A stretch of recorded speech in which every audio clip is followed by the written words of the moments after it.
Hi everyone. Welcome to the second spec session of today Meme Seger Charity. Yay! So in here we have Devi Salsabila that she will present to you about cyberspace discourse and how it works and why should we care.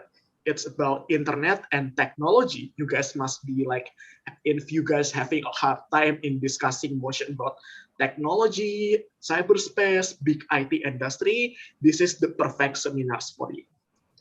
Also, a disclaimer that this seminar is very much free and will be available even after the live session. But this seminar is created to like fundraising for our brother and sister in NTT that has faced a very bad disaster. That's why if you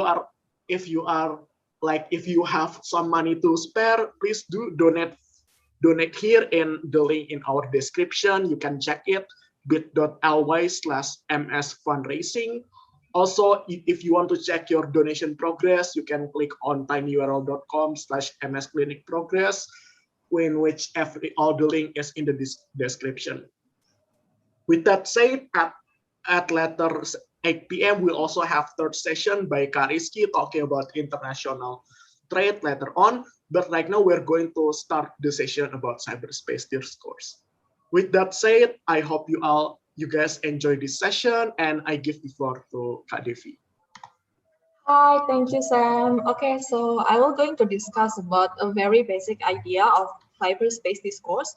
Since I'm not in any way an expert in regarding technology, or even I'm not someone who is a professional in the IT industries, so please take whatever I say with a grain of salt. I hope that this is like a creations of things that I read before in advance, and as well as several ideas that I came across while I research or even listen to the podcast of technology and such.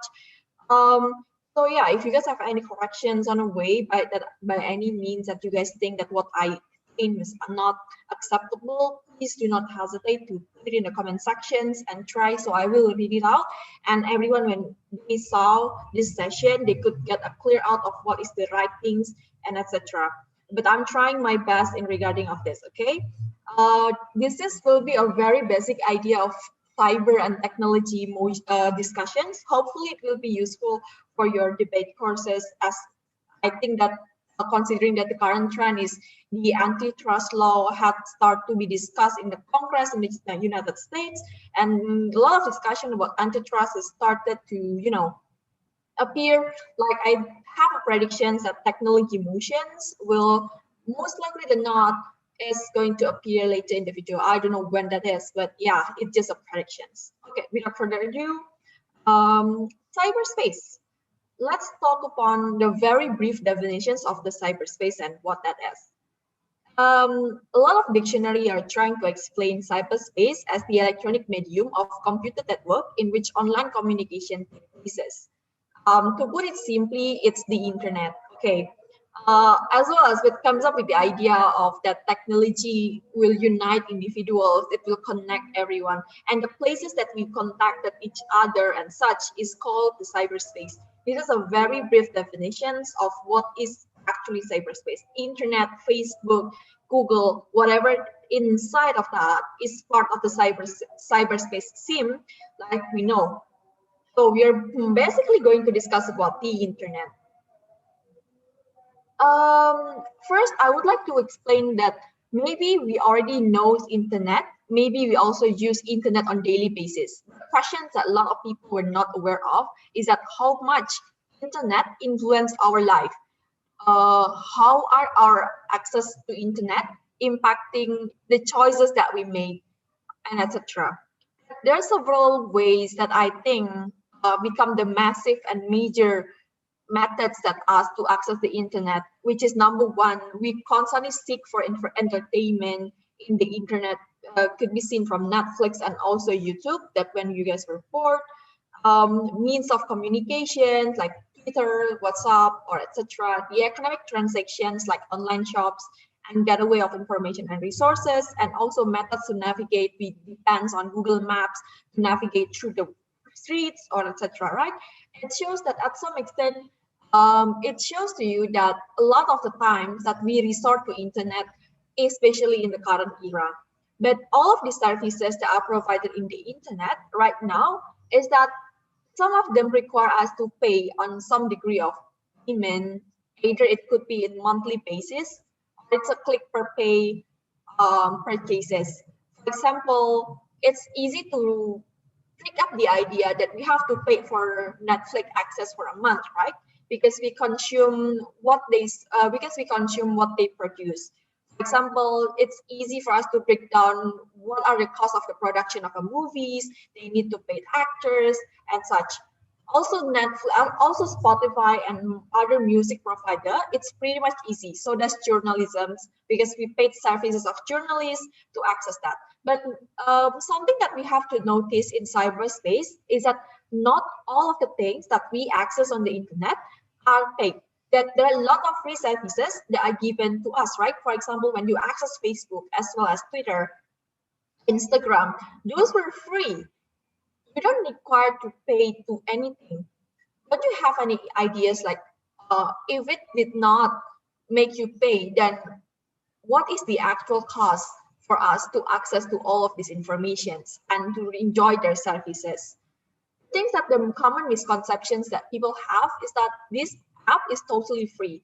But I think it's not as free as people were actually trying to depict. The actual cost of this access were mostly we are considered as the product. We are not actually paying for access for Facebook. We don't actually pay for access for Instagram, but they are actually using us as a means of the products itself. The thing that are sick to us when we access things such as Facebook and also Instagram is mostly that they try to mine our data or our data. What is data mining or not data mining? I think that could be miscalculation. That could be create a misunderstanding. But these companies, Facebook, Instagram, and any other social media or even Google, they usually try to extract and extort informations from us. It could be divided into four big issues and four big ideas of what it could be. They try to derive our data from our web activities. Second is email receipt. Third, credit card transaction data. And fourth is the geolocations. Specifically on web activities, they most likely have the ability to access what kind of website that we are visiting, how long we are on that website, why we are visiting that, and what are our most recent websites and what are the follow-up of that websites. For example, the easiest way that this data mining that are created by these companies, they will not able to pinpoint a very specific, creepily idea of who you are. They probably doesn't know what your name is and what makes you as an identity as a person, but they know every single bits of you and your habit.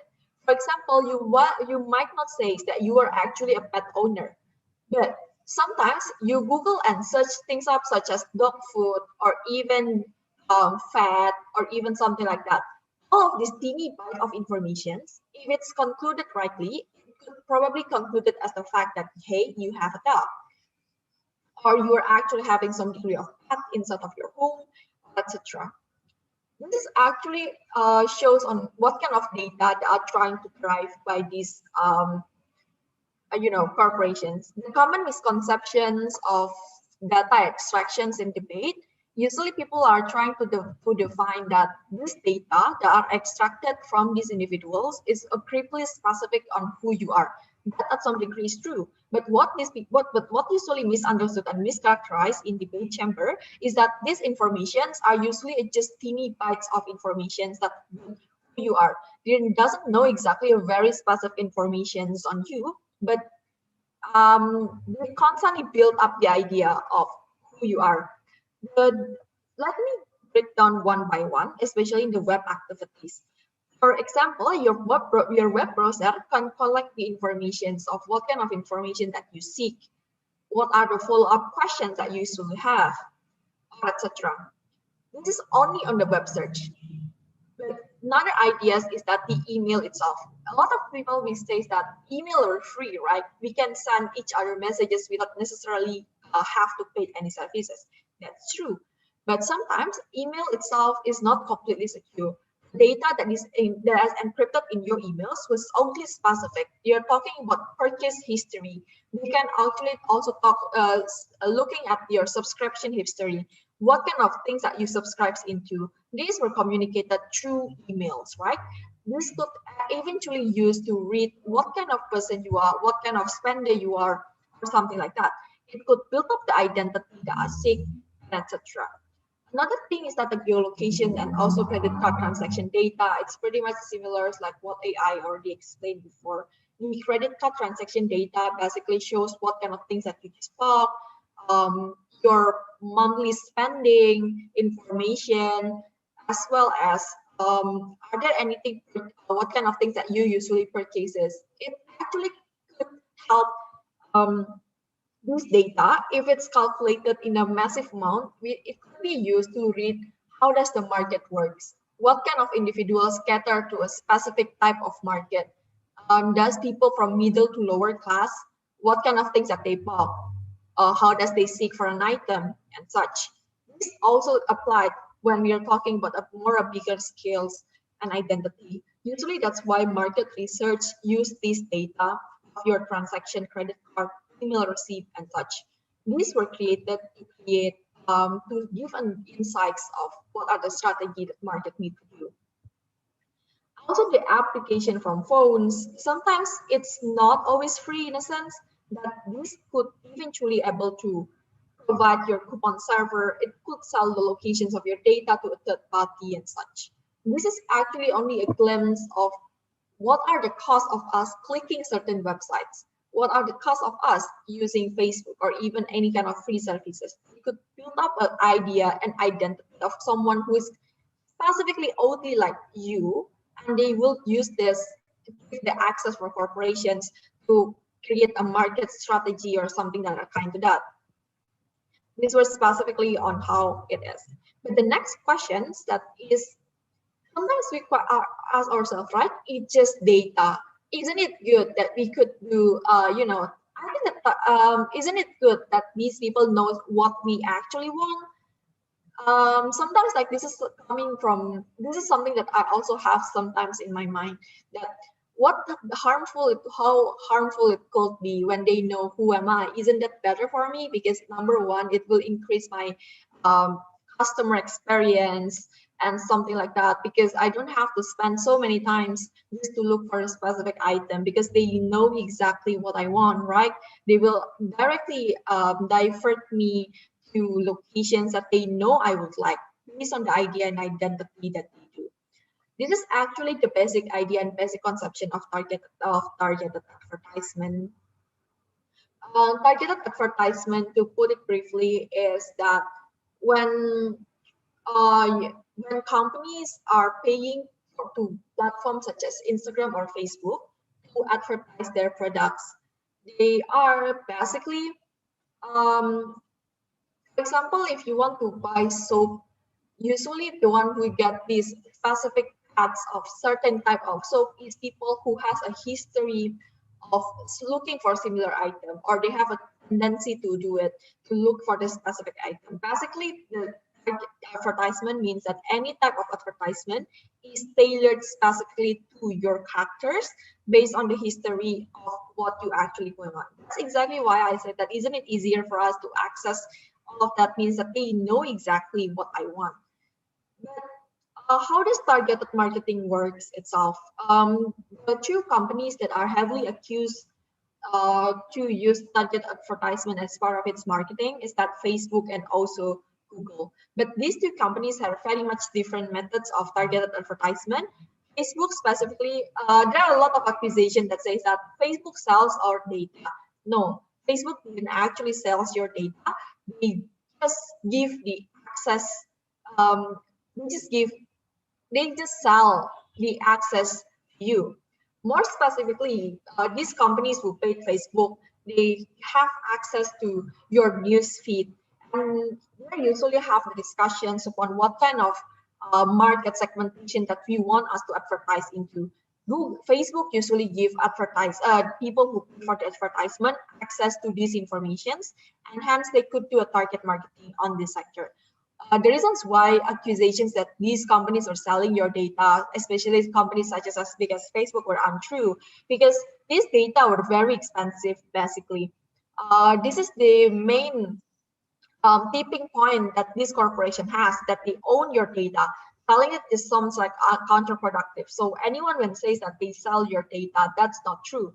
They just sell your access. But does it make any better? I'm not entirely sure. So this actually could be seen from when you are looking for Google as well. Google had very quite unquote more transparent in terms of what kind of advertisement are targeted to you rather than Facebook is. How can I say this?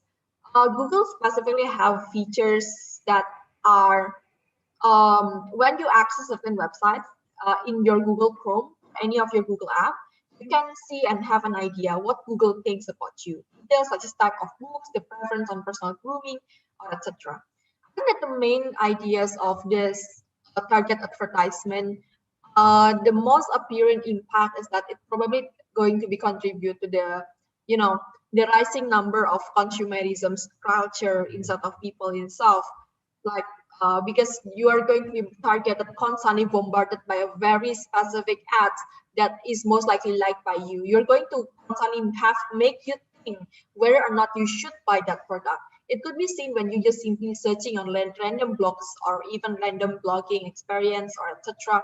Suddenly an ad of an item that you're looking for is being presented to you, even with the discount and such. Give you an insight that you have to buy that product in an instance. Most likely than not, this is the main idea and usually main impact of the targeted advertisement in itself. Second, this data is not always that less harmful like what we think inside of the targeted marketing, but your data is actually could be used for any other thing. The bigger cases that I would like to discuss about is that the Cambridge Analytica scandals.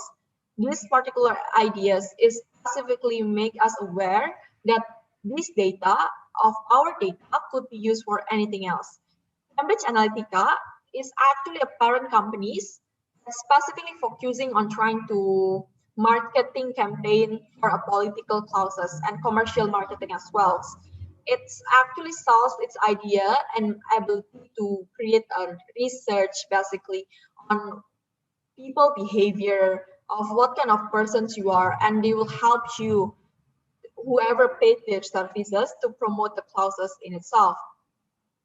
The accusations is happened right after Donald Trump elections. Cambridge Analytica were specifically accused against Facebook with the idea itself of data mining through Facebook. Is specifically they're trying to harvest the Facebook user personal data. They are making an app. If you click this app, it's a personality trait app that when you use it, you give a piece of information of yourself to that application. But what makes it controversial is that Facebook tried to deny this by saying things such as, hey, this is not exactly that harmful. People who are using this product are consented. They already know that this application is actually a third party. Hence, when they click it, they are consented for their data to be taken. We already give them warning and such. But what is actually big EV on this is that this data is not only taking your idea and your identity, but it also take away all your friends' data, your from your friend list, and etc. Because this is actually impacting on how it looks like. This event, Cambridge Analytica is not only accused to mingle in the Donald Trump election, but it also talk upon the Russian election and also Brexit. Specifically, it works that researchers inside of this Cambridge Analytica usually predict your identity and voters or whoever the target marketing are based on your Instagram photos, Twitter profile, and also phone-based metrics. They use the data that are extracted from all of this app to build up an idea of who you are. That it basically trying to micro target you and try to persuade individuals towards individuals to do something that according to who paid them.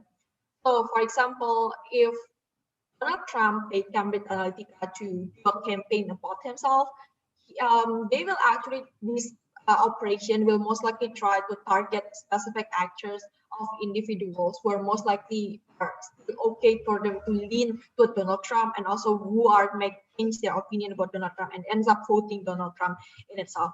Practices like this is very common outside of the Cambridge Analytica itself. We know that a lot of politicians also use this method, such as even Hillary Clinton and also Barack Obama also try to analyze what kind of voter that they want to engage. They also try to pull up data on how many people will most likely become the target of their campaign and such. But it is very much different when we are using this target data as a very specifically tailor it to your personality. This definition of marketing and political commercials itself, it's kind of manipulative in a sense that they know your deepest insecurities. For example, if you're minorities or immigrants, they know exactly how you think. They know exactly what is your biggest insecurities are, and usually it could be used and taken away. That these companies usually inject idea that could shoot away your insecurities. While we never know whether or not that's true, or whether it's actually an actual promise made by the politician and such. They exploit your insecurities. They exploit the idea of who you are in order for them to gain in the market in itself. This is exactly why people start to realize that it's actually quite creepy that how these corporations could operate and mold your preference, mold your political preference in the end of the day. Also for propaganda and misinformation bubbles. I think that this is actually something that are constantly discussed in debate chamber, especially in terms of propaganda. Social media works by trying to trap you inside and keeping you addicted to its services. If you are interested to find a very much detail and explanation regarding this, I encourage you to watch The Social Dilemma in Netflix. How does social media trying to trap you?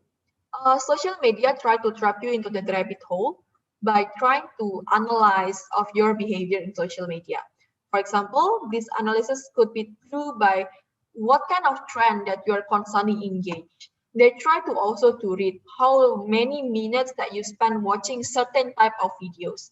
They will also try to constantly experimenting on what kind of things that you like.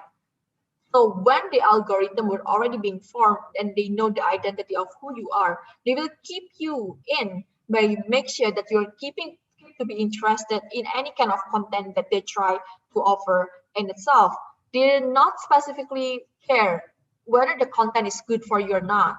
They don't necessarily care whether or not the content itself might something that are, functional for you or not. Is it building insecurities on you?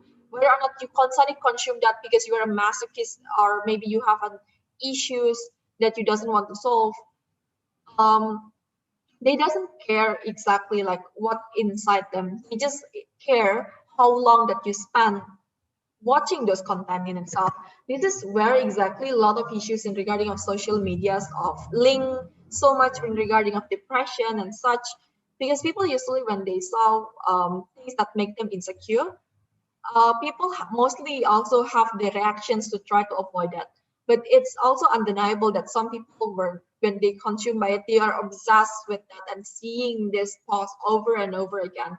And this social media doesn't exactly care upon the impact of this post happen to you. They just care that you consume it a lot. This makes the practices in itself shows that how they're actively trying to keep you in. And this strategy has something that had been used by a couple social media companies in itself, and it had been the golden rule inside of the Silicon Valley in itself. How does it will impact the propaganda and misinformation itself, right? News feed that are given to you in your Twitter or Facebook are something that are tailored based on your preference upon the profile that they built upon you, right? They mostly have the tendency to promote the popular content in itself, because popular content means it likes by a lot of people. It's something that people want to access. Viral content in general shares certain characteristics in the algorithm sense. The algorithm usually seen that whether or not they could provide a similar products, similar content that are according to that. It could be something scary. It could be something highly controversial, but people will keep engaging to that ideas, right? Regardless whether or not the news is true, they doesn't care. What they care is people keep on clicking news outlet and such. This is exactly why we can see a lot of clickbaits access when it comes to news inside of Facebook. That's why hoax were specifically clickbaity, right? Because people want you to click on their sources and read it, and etc. Also, when you it's actually from a trickle down effect. Specifically, if you already being read as someone who can easily being fed up with propaganda and misinformation, social media will constantly feed you with similar chain of informations. And also, when you like or share, you will automatically create a trickle down effect in which your friend would later on have an access to that. And social media usually try to build up. For example, we can see in Instagram they try to prioritize people that you constantly interact with to be put into your story right next to you, and it's easier for you to access to those stories and etc., right? Because they know that you guys were close, meaning that there's a similarities of algorithm between you and your friends, that it actively keeps people inside of bubble in itself. In the meeting chamber, I think it will be easier to use this analysis as something as trapped inside of a bubble, and it's harder to burst because people nearby you or people who is in your social media are constantly reaffirming your choices. They're constantly reaffirming the idea of your news. They're the least likely of check and balance. I think it's easy in debating chamber to say that check and balance exists inside of social media. But the question is that is it actually true that is it actually true that the check and balance exists, especially when these algorithms were eventually tailored specifically to your needs in the end of the day? Um, this makes the discussions inside of social media something that we should question upon.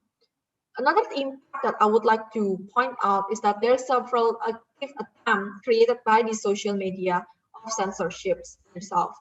For example, it's no longer it's an old news that sometimes movement and also organization were trying to use social media to share information on who attacks them, or it's an attempt for minorities to outreach to a lot of people, especially in the international community, to gain support and such in the end of the day.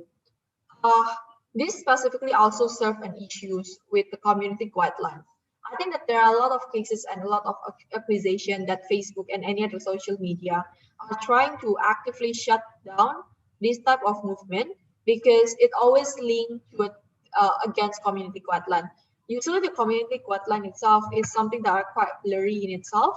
It's basically an algorithm made by these people of in power to determine what could be considered as offensive and what could it's not. The parameter of community guideline, one of the things that is become a problematic is that terrorism itself. We cannot deny when we are talking about censorship inside of this inside of this internet itself are usually made by people who are privileged men, white males specifically. It's when the one who built all of the censorship medias are actually people of of majorities. It shall be questioned upon it at first its diversity and its ability to censorship. This is also another issues that we have in social media itself, right? When you're talking about propaganda and misinformation, when people ask you, why don't you try to combat the misinformation in itself? Well, it's not that easy in terms of this. Community guideline exists, and sometimes this misinformation is also existing. Yeah, basically, it's kind of hard to do. In terms of censorship itself, this is not exactly the only issues that we have. I think that a lot of times the issues on regarding on censorship is currently is better at the very least in status quo, what I said previously is something that are existing in the last year or so. But right now, there has been several degree of progress. The fact that Donald Trump had been banned from Twitter and also several other platform social media because they said hoax regarding COVID-19 and such, is actually a proof to you an active attempt of the social media to curb down the misinformation because they had been strongly alleged to do it. But another question when we ask, like, should we actually really censor the social media? It boils down to several questions. Number one, do we actually do the technology and also the algorithm is ready for us to create an active censorship? Like what I said before, when it's considered the one who actually made the algorithm were white male individuals, it will very much hamper of question what are the things that are sensitive. Considering that we know that the most community guidelines are talking about sensitive issues like such as nudity, violence, or such. However, movements such as freedom movement or even activisms against authoritarian government or something that are kind of that similar usually involve a gruesome images that are trying to tell us like, hey, this is what happened, this is what my government are trying to do to me. I think that the fact that a lot of the times that these government or that these censorship were always being assumed to exist in a vacuum, and that the least like tendency for these to into context of what actually happened and why they pose several issues, and they directly taken down all of these posts. It's also been a complaint by a lot of activists that they say that they have been shut down. They are being away from their social media, that they cannot able to reach out to a lot of people because they're always being seen and calculated as someone who violated the community guideline inside of the social media. This active attempt of censorship and the enforcement of community guidelines stuff is something that is not an absolute good, as we can see from this active attempt at censor. It also didn't help that when we are talking about the injustice created by governments or any other big actors, usually people use the graphic images and any kind of these notions um, to fight the issues that are existing, right? For example, this is specifically happened in Myanmar. I think that what happened in Myanmar is that on how misinformation was very much easily being spread to Facebook and hoaxes and such is also something that our people consume on daily basis. And the fact that Rohingya individuals were unable to create a reach out, they're unable to show what actually going on the ground and such because they're always being met by community standard and guidelines, shows to you that um, it's kind of being an imbalance of source of informations because there's less an active attempt of shutting down what is true and what not. And also, but at the same time, they've taken down gruesome images that usually used by people to do a campaign and such. Not to mention, there's also an active attempt of censorship usually done by countries, just they doesn't want certain hashtag to go viral, or maybe they even close access to certain social media because they doesn't want there's an act of against of their governmental and such. We think that this is also one of the issues with censorships in itself, right? Not to mention the idea of censorship in the internet is also something that are crucial to discuss because when we are talking about social media, who will be the one who censor? Is it social media only, or does government will have a significant access of what is to be censorship itself? Because sometimes it's undeniable that social media are massively used as well by government as a method to spread their own propaganda. For example, when there are a lot of negative news in regard of certain government, they usually try to spread bot or they try to spread another actors or such to create an vice versa analysis in regarding of that. And they try to swarm the internet by all of this information and such. It makes questions on what if we should censor the internet. How does the censorship looks like? Is it better for us to do it open? That's something that could be open for a discussion. Now, when we are talking about all of this action that I explained before, it's also important to talk about the behavior in itself and what are the current standing and status quo. Discussion about this is matter because how big the impact of the social media industry it is. In technology industry it is. For example, the three main separator of that is that usually they are playing in economic field, technology, and also political sphere. In economic power is not only limited to digital market like what we already know, but also on how cryptocurrencies rising and such. This is also the cause of these big tech companies, right? And also how Facebook itself also said that they're going to make their own cryptocurrency named Libra and such. It shows that how much these big corporations were trying to penetrate the market in itself, technology, AI and such. Okay, the big five in this industry, this is the big player of big technologies in status quo is that um, Facebook, Google, Amazon, Microsoft, and also Apple in itself. What is the current issues of these big five itself? Is that the main issue is that they are accused to have a monopoly in various markets. Facebook and Google are constantly discussed together because most of the times that they're talking about the same idea of advertising and advertisement. Because this is exactly the exclusivity of their data, right? They want to sell the face advertisement in itself. Also, Apple is mostly focusing on hardware and such, and Microsoft is also similar to Apple, focusing on hardware with a lot of diversifications inside of that. Amazon itself is a very unique cases because it operates in many different business sectors. The main idea of Amazon is a retailer in itself. Okay, now moving on to the idea of the key between these big corporations. I would like to start with the biggest one in the market in current status quo, and I think that it will be discussed a lot in the debate, is that Amazon. But there are like three allegations that are currently strongly against Amazon. Is that number one, there's an anti-competitive practices. Second, the treatment of workers is bad, and later on, there's an overall impact, overspill impact caused by a lot of policies by the Amazon itself. First, in regarding the anti-competitive nature of Amazon, when we are talking about Amazon itself, the anti-competitive nature was shown into how they are trying to charge sellers who open their vendor inside of Amazon on a high prices and high fee. Because the bigger store you are, most likely they're going to charge you bigger in itself.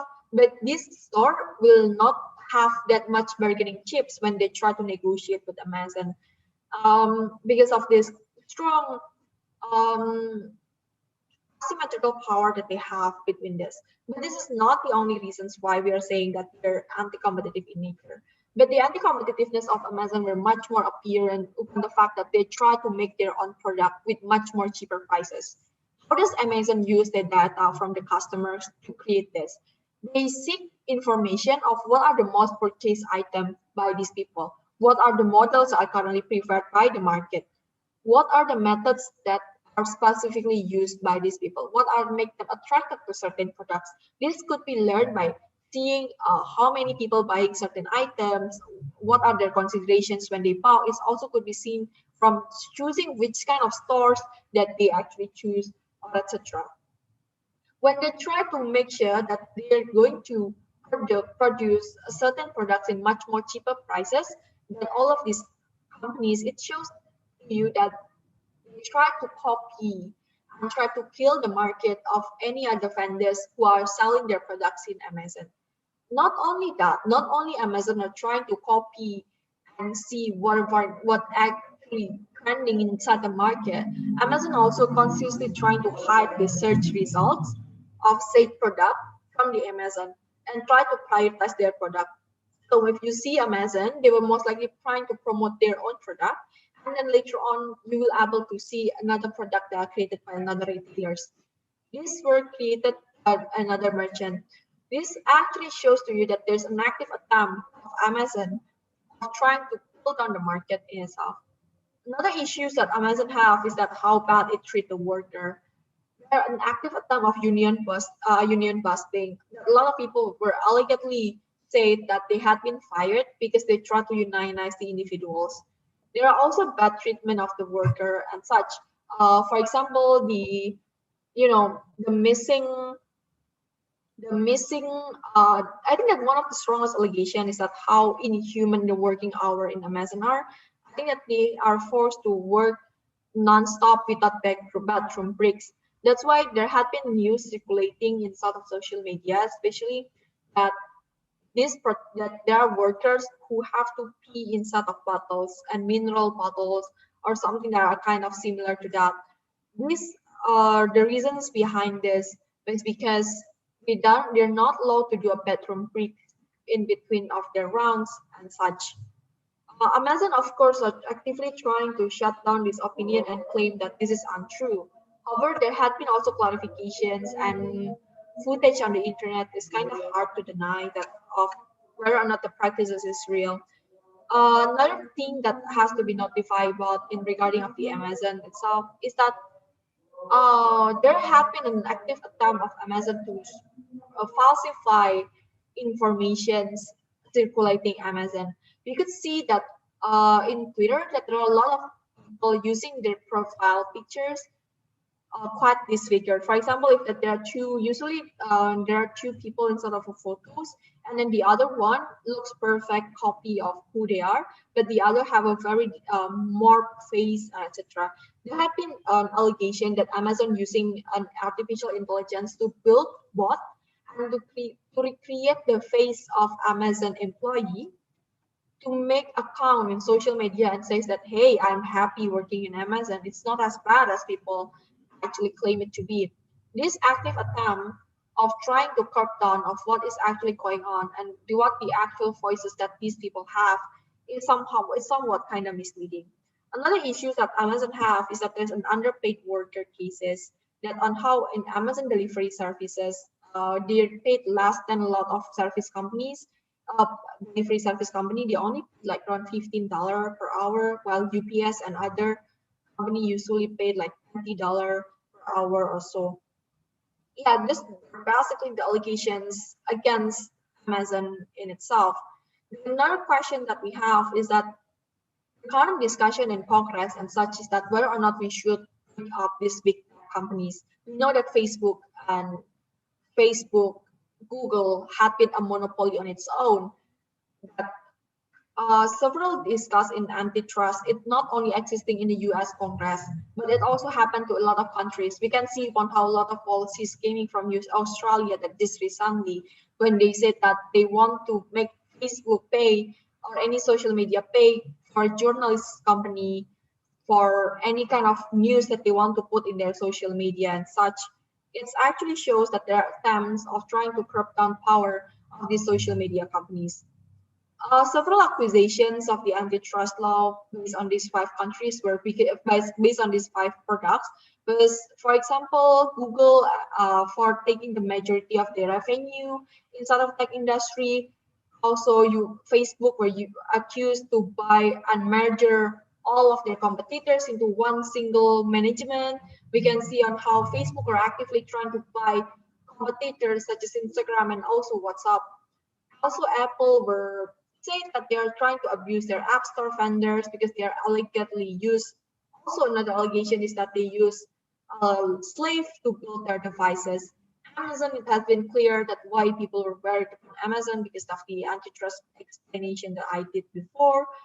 These were basically the concern why we have to push for antitrust itself. Specifically on Google, though, the allegations against Google is that there have been a monopoly cases in the US where 90% of search engines for you rely on Google and no competitors could fight that. And the allegations against Google is that they said that they constantly make business deals that makes certain and digital products specifically use Google in itself. For example, the access of Android and such that we make Google Chrome as the automatic search engine and such. It shows to you that how these corporations were actively trying to make sure that they are going to be the king of the market itself. I'll be like a very quick upon this because I think that we almost ran out of times as well. For the breaking up big tech companies, we face several challenges in status quo, but the importance how does for the challenge itself, the biggest challenge right now is no one exactly understand how to break up the big companies. There are several options that are existing and circulating.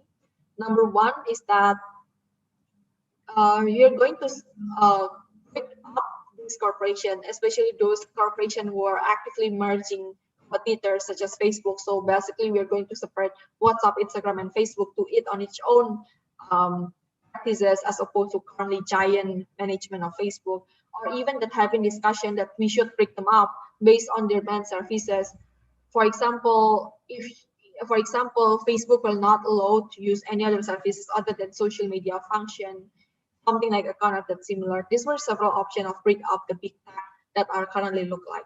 The several challenges that we actually have is that how sometimes policymakers didn't have any idea how to handle this big corporation, because the fact that antitrust law in the United States is using models that are not companies makes us confused on where to put it at the end of the day, right? Not to mention, we can see that a lot of questions thrown by the Congress with the head of such as Facebook, Google, and such, the questions were kind of out of reach.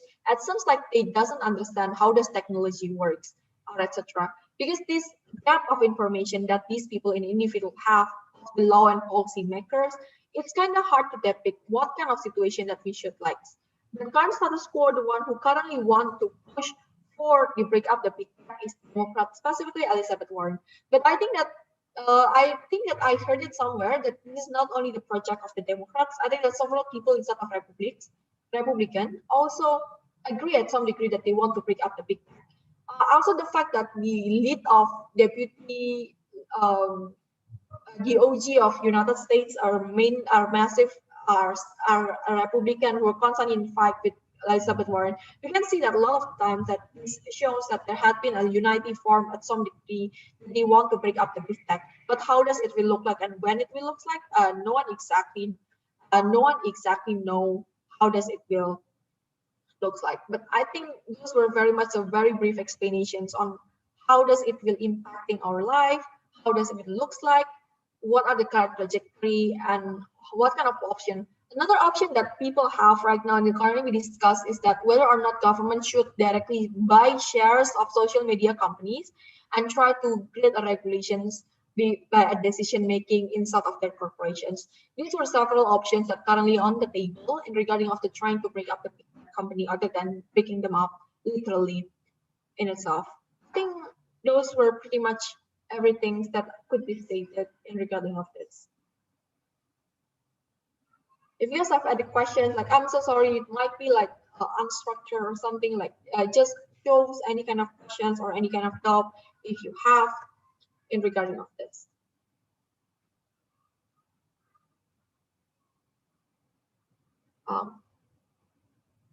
Sam? Yes. Hi everyone, thank you for that. If you have any kind of question, you can directly input the question in the Slido that we have provided in the comment section. I mean in the live chat. With that said, let's check it. Oh, there are several questions already. Okay, first, it is from seseorang. Okay, hello Kak Devi, I have a question. Does hashtag #MeToo movement became popular because the bias of social media towards progressive movement compared to conservative? Oh, right. The things about okay, this might be the way that I will answer this question is a very I think that this is a quite an interesting question because in regarding of the hashtag itself, I think that it had been like very much I think that people knows already that social media works by spreading algorithm and such of what is trending and whatnot. The thing with hashtag #MeToo movement, I think it lasts upon liberal bias, but it's just something that a lot of people will do. So here's the thing: when hashtag become viral, social media company usually saw this action as something that are currently actively discussed upon, and just because the nature and the principle of this social media company want to keep you inside, they will most likely, if it's already trending by default, they will just simply spread it. That's the reasons why this hashtag could simply triumph over and over because people will keep discussing about that. There's no bias. I'm not entirely sure about liberal bias inside of social media. So take my sentences with a little bit grain of salt. However, it could be seen that when hashtag is already been popular, we know that this hashtag is something that people want to be constantly talk about. That's why they will most likely keep it up and up again until no one actually talk about that. This actually can be seen. A lot of hashtag itself, not all of them were pretty much lenient toward liberal bias in itself. We can see, especially on Twitter in Indonesia trend, a lot of times that it's a lot of conservative takes were actually making trends inside of the hashtag system. It shows to you that accusation that there's a liberal bias. This I know that a lot of Republicans were trying to use this narrative of us of the social media company to do that because we're trying to censor Donald Trump and such. That's not exactly true because a lot of the times, the most news and hoaxes that are circulating inside of Facebook or any kind of social media, it also have a conservative bias. It's less upon bias. It's just more upon how this social media company were smart enough to figure out what kind of trend that are currently hyped and what makes people keep engaged with social media in itself. So yeah, I think that's my takes on that particular question. Okay, I hope that is clear for seseorang. Okay, we also have second question dari fans Kak Devi. Wow. Okay, so the question is, what do you think about the Cambridge Analytica and Facebook scandal, especially about targeting ads and political campaign? Is this kind of thing ethical? Okay, if you're talking about whether or not the act is ethical, Cambridge Analytica were divided into several things that makes it like a really huge questions. Number one, whether or not whether or not your data being extracted from you for the purposes that you're not consented into is okay to be used for you as a target marketing itself, right? Because especially in the target, especially when we're talking about Cambridge Analytica in itself, the things that makes people really question it is because number one, they constantly analyze you and constantly expose you to your insecurities in itself. I think when we are talking about whether it is ethical or not, it's a very much an open-ended question. I personally think that it is something that we should highly skeptical about. Why? Because when Cambridge Analytica is basically a campaign, actually a campaign organization or campaign body, right? Well, in which they try to target specific type of people with inject them with specific ideas that will be in favor of whoever paid to their services and to they cater to their services. So if it's ethical, actually, it's a very hard question because you will ends up given by your own ideas. You will have the capacity, you will given ideas, and whether you want to take it or not, it's still up to you. Well, it's kind of hard to rational decisions out of that, especially when you're constantly bombarded with your insecurities, especially if you're being bombarded constantly with false information and such, it might overwhelm you and makes you unable to filter which one that is actually right and which one that is actually wrong. So you just simply goes with that. And not to mention after you click certain news that are capturing to your ideas and analysis in itself, you're going to keep constantly clicking ideas and also that are similar to that. If you click hoax for once, most likely you'll be exposed to multiple hoaxes later. If you're talking about whether it is ethical or not, I would like to say is that I lean into more question that it is something that we have to highly suspectable into. Because you are not consented to give your data to be manipulated by politicians on that. Especially when we talk in terms of voting, sometimes we actually want to know what is actually going on between all these two candidates. We don't only want a very biased opinion regarding someone that we already in favor of. We actually doesn't want quote unquote an external factors of trying to shape our belief also. However, it also brings up challenge upon the idea is that what is the ideal discourses inside of the internet shall looks like in the end of the day, right? I think that's where my ideas of Cambridge Analytica. I cannot answer whether it is ethical, but I think it is at some extent unethical, especially in the context of data extraction. You're not consented to give your data to them, right?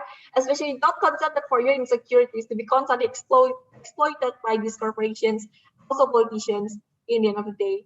Because the issue with Cambridge Analytica is less upon the ethics, but yeah, it's about the ethics, but more upon it's not in accordance with the law that are given. So I think that's my takes. I'm so sorry that I cannot like answer further because like it's a very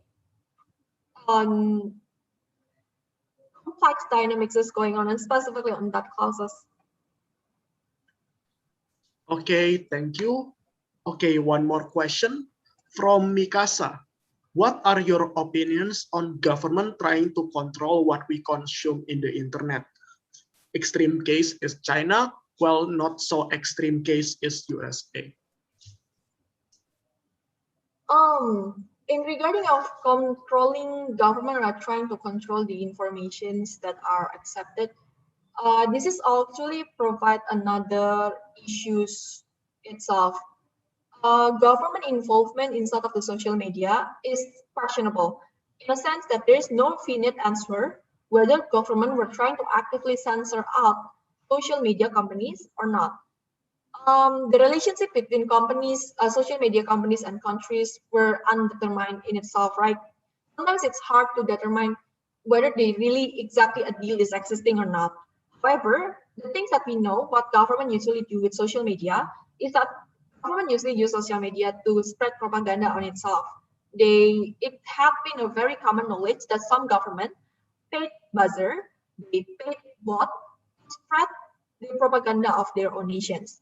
It's less upon filtering what's in there, it's less upon what's allowed inside of the media, but whether or not they also use this campaign to combat the idea, to make sure that society have the capacity to learn, to have the capacity to ingest the information that they actually want in itself.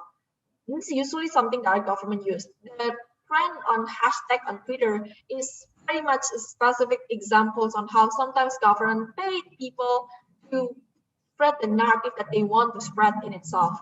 Second, another practices that usually countries has is that they try to block certain type of social media to access into the certain countries and such. Lastly, censorship at some degree. I think that this has happened in news lately that government of Indonesia tried to ban TikTok in 2018 or 2019. I forgot because they said that TikTok promotes nudity, TikTok promotes something that are kind of that similar. But I think that it happened clear out recently since TikTok is still exists in Indonesia right now, because there's an active method for government to censor in itself. My take on this of government actively trying to involve the social media discourse is not something that I think is, it has some good side and it has some bad side. The good example of government involvement with all of these three methods are in the cases of, I think that the good example is that I would personally say that it is a good example is when 212, especially access in Indonesia, government were trying to actively shut down people who spread false news or even idea about love or anything that could enrage people in general. I think that it's very much important at the time. It sounds like it is a good case of usage of these particular methods because it shows to you that it will slow down the amount of people who goes and want to protest at some degree for causes that are based on prejudice, especially or based on prejudice. It's rarely 212, if I'm not mistaken. It's having the epitome of discrimination of minorities in Indonesia and such. I think at the active attempt of government to try to shut down all of this action is actually a good attempt. However, for any other cases using the social media of active censorship by them, I personally think that government should not actively involve on trying to censor of what kind of existing inside of those, especially on the internet itself. Especially when you are trying to, I think, put it this way, it is hard to see the good faith of government when they try to actively censor certain ideas inside of the internet. Means that they are afraid for people to figure out something. It means that they are also afraid for people to unionize to protest against government or something that are kind of that similar. Because heavy censorships and active attempt to control what kind of media that could be consumed usually used as an anti-democratic, used as a method to combat democratic clauses. And sometimes it's actually used by authoritarian regimes, not that they want to, they doesn't want its people to know um, the bad things that they do for their government. That's why usually government were trying to censor out violence conducted by their own government to their own people. They try to catch people who say bad thing about government. They try to catch these individuals without trials. They try to catch activists specifically and lock them down without any kind of right and access to legal access in the end of the day, because they're always being seen as someone who are threatening toward sovereignty of the states and such. I think that when we are talking about all of these issues in regarding of censorship by the government, I personally lean on the more that it brings more harm than good at some degree. But at the same time, should social media also take a step on that? It's another issue, because government itself is a different causes. If we talk about social media companies, their main interest is to profit, right? I have to say it's less vilified than government, because when we are talking about government, they use it to maintain power and such. It is public goods of access, and I think that it's important for government not to involve too much on the internet. Yeah, I think that's all. I hope that's answer. Okay, we have one more last question from Fanska Devi again. Okay, how about the case on the FBI tries to unlock a suspect iPhone, but no help from the Apple? User privacy over national security. What do you think about it? I can see where this has come from. Reminds me of a very interesting debate whether or not government should have access to personal data or not. However, in regarding of this security, I think that it's look, when we are trying to, okay, I personally also think that we should be more careful of what we wish for. Sometimes any kind of allegations of crackdown and such, it's happened because we are overly worried about certain issues, whilst these issues were not exactly being proven to be right. The active attempt of FBI or any other government actors trying to crack down any kind of ideas is a double-edged sword.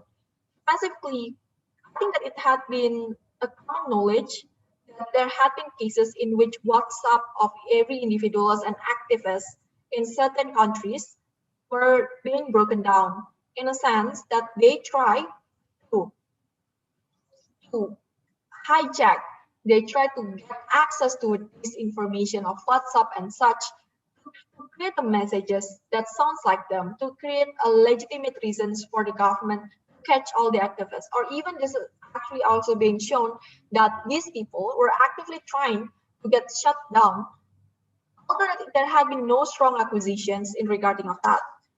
My status of this is that until they have the capacity to prove that these people at some degree is indeed proven to be a degree is guilty, you should not able to open your messages itself especially without the idea of consent of them itself. Because when we're talking about law enforcement, especially the usage of all this data, I have to say, it's kind of hard to use it because specific data that are stored in your phone, stored in your internet accounts, usually doesn't reflect of who you are. And if it's concluded wrongly, it could be very messed up in court. How does it will look like? For example, someone could be falsely accused as a mass killer, or even a killer, just because your phone shows certain degree of history. You have tendency to search for, search for, how to say it, tendency to search for gruesome images, have the tendency of you searching some degree of tools to kill, like scissors, knife, or such, although that it might be unrelated towards your ideas itself. So I think that when all of this data, when companies are asked to open up your data, it means that we will open up every single thing that existing in your phone, your history, what is your preference on pornography, what is your preference on everything, entertainment and such. It might be unrelated, but people will find that way to relate these ideas itself, so that it might not necessarily be proof anything. I think that sometimes we have to separate the idea upon how probable is that the evidences that we could gather from all of this data that are given to the internet, and how certain the degree of information it is could be concluded as a circumstantial evidence that it shall be applicable in the court and such.